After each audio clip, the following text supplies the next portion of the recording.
How y'all is? This is Wayne with Enough to Be Dangerous, sitting here with Josiah, talking about fire kits.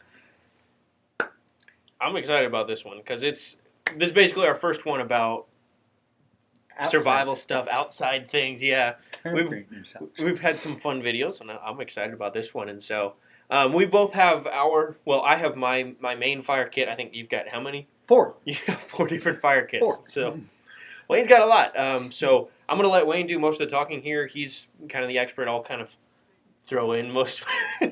Nobody expert. But. I'm going to throw in my basically when I've got similar items that might be a little bit different or a couple extra things right at the end. So for the most part, Wayne's going to do the talking. So okay, I guess we'll start with why do I have 4 fire kits? I'm one of those people. The old Boy Scout "Be Prepared" motto just kind of killed me. So I have one for my truck. And then I have one that I carry in my fanny pack backpack thing when I go on day hikes or on camping trips. And then I have one that I keep with my cook kit for camping, day hikes, whatever I happen to take it out for. It stays with it. And then I've got one that I put in my backpack when I go backpacking, hiking, camping. That's why I have 4. They're all real similar. Do have a few little tweaks different in them, but for the most part, they're very, very similar. I know you have one. I've got one. I've got it's a bag that these can all go in. It can attach onto my bug out bag, or I can take it off and loop it on my belt or whatever. But yeah, I've got several different parts that I could break it up if I wanted to. Like I've got in this little soap container here, so it's got a couple items in it that could all be used to make fire. This has got some matches and some things that would all work. And then I've got just overall, I can use any of the items whenever I want in there. So if I needed to grab one item that could create fire out of it, I'd probably start with this one and just grab that out. But for the most part, yeah, I just basically have one. Kind of the same concept, but and I guess the best thing to do is just kind of go through them and see what we got. Would like to point out, yes, I am clean shaven. The beard is gone. If you need the beard back, leave it in the comments below so I can tell the wife he needs the beard back. She said I was looking like a homeless Al Qaeda guy, so that's why I had to go. Anyway. Well, you gotta be careful with that speech. Oh no. Oh no. We don't want to offend no Al Qaeda. Anyway, the truck bag. Real simple. It's just it's an old digital camera bag back when digital cameras were popular in the 90s.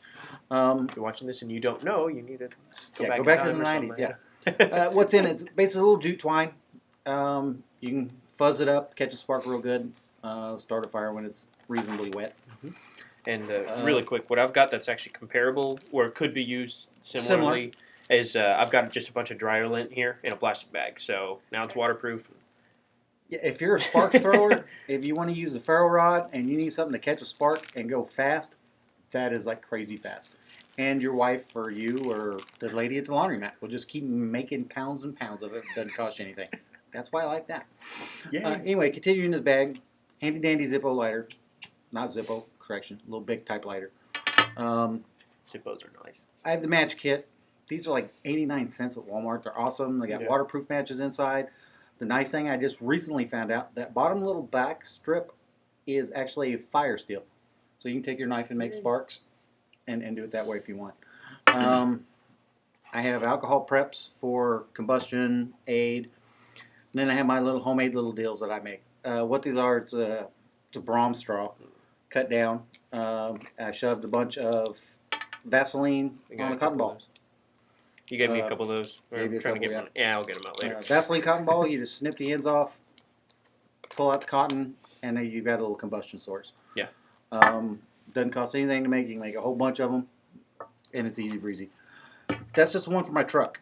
I've also got the push-in cigarette lighter that I could possibly use different things. The one that goes in my cook kit, pretty similar. We got paper batches in it. Mm-hmm. Little Bic lighter, jute twine. I like jute twine. I learned that in Boy Scouts. That's just what I stick with. And these are a hand disc. Basically, you rip it, fuzz it up on the inside. It's a petroleum wax covered piece of cotton disc. You cut them in half and you make them last longer. And now where do you get those from again? These actually came in the kit, in the cook kit itself. Oh, right. But you can order them separately. Dave Canterbury's website has them. You can buy them. I'm sure you can buy them elsewhere once you remember what the official name is. That's the challenge, right? That's the challenge. The one that goes in my backpack, fanny pack thing when I go hunting, hiking, whatever. 2 more little pink Brahms tubes. This one has a magnesium fire starter on it. Basically scrape off the magnesium, spark it with this. This stuff burns white hot. It's super duper hot. Not very expensive. Handy dandy jute twine. Yeah. Handy dandy pick. And in this little bag here, more of those little discs, and a piece of fat wood. Fat wood, you can shave it down, use the shavings, you can add it as a stick itself. Those who know what fat wood is, great. Those who don't, basically, when you cut off a pine tree, you have a stump. All the sap collects that stump, and you just cut it down into little strips, and you have fat wood. You can find it in the woods if you find an old cedar tree, pine tree, anything like that. Or you can buy it at Target. Or you can buy it in a box of Target. It's Duraflame fat wood. It's like $4 for a big old box of it. And it Or comes in Walmart, big long sure. sticks like that, Got a couple of them here. and you just cut them down. I've still got them in full size. When you gave me a couple of those, and I didn't realize at first that I was like, oh, I could have just went to Walmart and bought a whole box for them. Bought a whole box but of them. either way, But you got them for free. I did, and I'm happy about that. My backpacking one's a little bit different, simply because I'm going to be out for several days at a time. I know I'm going to have to start a fire. Just an old medicine bottle filled with Vaseline and cotton balls. There's like 6 cotton balls with Vaseline on it in there. That one works pretty well too.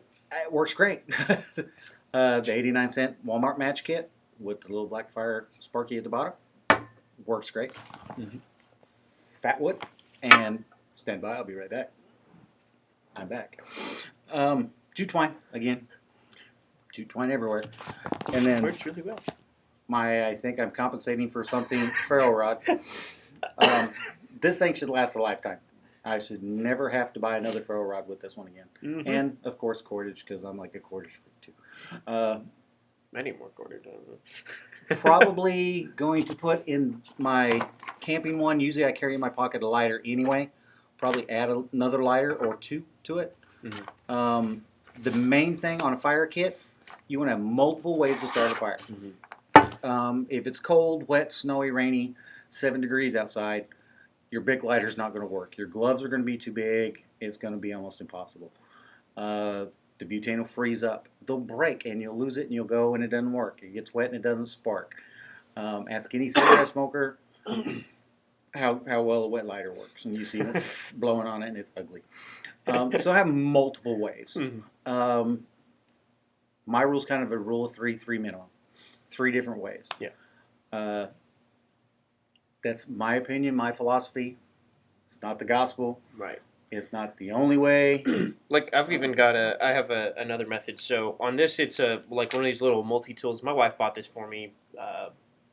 Actually, I don't even remember exactly when, but it's got a one of these little mirrors in here, or not mirrors, magnifying glasses. Yeah. And so I can use that, and I mean it works. I tested it in here earlier, just on my hand, and it goes, "Ow, that's hot." So. Yeah. It'll work pretty well. And then for we me, all burn dances, kids, so we know what it's like. And so then I've also got I have 2 tubs of these little mini things of Vaseline. I mean, these were like what? I think these are $1 at Walmart. So they're pretty cheap. And it'll extend your combustion source. If you mix a dab of Vaseline on a piece of that dryer lint, where the dryer lint would normally burn for about 10 seconds by itself, you may get 2 or 3 minutes out of it now. With the Vaseline on it. Right. You're extending your combustion source to help you. Yeah, and not to mention then the Vaseline is going to light up really fast. It goes up pretty quick. It's petroleum. Yeah. It's basically jellied gasoline. Yeah. This is this is my little one. It's waterproof. It's the stormproof thing. It's got the little place to strike the matches, but then the matches are still they're strike anywhere matches. So I mean, even if I don't have this, they should still do that. And I've got one of those little blue tubes pink tubes, the Brahms straws that you made. Right. Yeah. So I've got that in there. This one doesn't have one of those fire Fire stick steels things, on the the bottom. fire steels. Yeah. Then I've got my two things of fat wood, and then this little tub here. This would be my one if I had to I don't know, if I had to jump away from my campsite or something for a little bit in case it was like a dangerous area or something. But it's got a lot more. I've got two Bic lighters in there. I've got these a couple matches, some more of these sorry, these are the things I can strike the matches on, and then some of these little cotton balls as well. I'll probably, I've still got a couple of those. I got a couple more of the little Vaseline Straw with the things. with the straw in the straw. I don't even know what to call them. We'll have to come up with an official name. Help with if you got a good name for him. Put it down at the bottom. We'll probably start calling them. It would be awesome. But yeah, so And we'll give you credit. Don't worry. We'll give you credit. every time. But yeah, so it doesn't have to be something that's like, okay, you were just telling me. I'm just going to use this as an example. So you were telling me several times after I've asked, you've always been like, why make it hard on yourself to make your fire? Why make it harder than it has to be? Like, okay, if you can rub two sticks together and eventually make fire, that's great. But if it's pouring down rain, that will never work. Yeah. You'll never get it to work. Outside in the wet, everything's wet, it's pouring rain, not going to work. Ever. But if it's dry, if it's 70 degrees and there's no wind, we can pretty much guarantee every time a Bic lighter is going to work. Mm-hmm. If you have a lighter, why rub two sticks together? Why make it harder than it has to be? Yeah. Don't make it difficult on yourself. Now, do you need experience and know how to rub the two sticks together? Yes, you do. If you want to know how to do that, you have to go out and do it to know how to do it. You can watch all the videos in the world on how to use a bow drill. Right. But if you've never done it, you're going to have a hard time with it. But even with that said, I think you should still, even with all these things, even though this is going to make it pretty easy to start a fire, still try it. Try it. Know how to do it. Have the skill. Obviously, because if you've never tried to even start a fire, there's much more beyond just having the stuff to start it. You have to learn how to sustain the fire, how to properly get it going from the beginning. The 3 ingredients. Yeah. Have proper airflow in it, not smother it out. Right. And the best way to do that is go outside and do it. Go out in your backyard, get you an old hubcap, build your little fire thing in it. That way it doesn't spread and burn down the neighbor's yard because they get upset about that. Do an old hubcap, an old frying pan, build a fire in it. When you've got it, great. Move on to the next method of building a fire. When you've got it, great. Move on to the next method. Do that. Right. Now, are there other combustion sources and way to do this? Yeah, absolutely. There's millions of ways to start a fire. There's the batteries on the steel wool. That'll give you the fire. There's rubbing two sticks together. There's char cloth. There's flint and steel. Oh, yeah. I I have that one. I just don't have it with my stuff. I don't have it because I've got 19 other ways to do it. There's a bajillion different ways to do it. Is one way better than the other? Outside of a Bic lighter and matches, no. That's a reason they developed a Bic lighter and matches. Because before, in the 1700s, when you wanted to light your pipe, you broke out the magnifying glass. You'll see old tobacco tins that got the magnifying glass on the top. That was to light your pipe with. A lot of people don't know that's why it was there. That's why it was there, so to light your pipe. Sad day for him if it was cloudy. If it's cloudy, you're not smoking. You're not smoking. You're just going to sit around and twitch. What nicotine? I can't have to chew on it. I don't know what to tell you. So, like I said, is this the only way? No. Are these the only ways? No. Is this something you can build a fire kit? Easy? Yes. This is my daughter's old pencil bag from when she was like in 4th grade. I absconded with it when she didn't need it anymore. Still says her name on it. But the nice thing is I can look inside and see what's in it. I know where stuff's at. This is an old tin. I bought a wallet, and the tin came with it. Old camera case. To build a fire kit doesn't take a whole lot of effort. Right. It takes a little bit of thinking. What methods are you going to use? What's going to work best for you? If you got questions, we're more than happy to answer them. And if we don't know, I'll flat out tell you I don't know. I can do the research and find out. I can help you do research and find out. We'll get an answer. But if I don't know, I'm going to tell you I don't know. Yeah, that'll be fun stuff. So hopefully as it's, I mean, we're having some kind of odd weather at this time, how it's warm outside and it's middle of winter. But we're hoping at some point in the near future that it'll be warm enough and we'll get to actually go out and show you guys some of these methods in action, show you some things about just in our bug out bags, how things are practical and how they're going to work. And eventually we'll do some firearm videos outside and stuff, showing you guys some shooting drills you can do and many other things. So we're really looking to do some fun stuff. So I'm pretty excited for it. So if you guys enjoy the video, please hit like, hit subscribe. And if you guys keep liking the videos, we will keep making the videos. And if we keep hearing good things from you guys, we'll keep doing some more. So we'll see you guys next time. Ciao.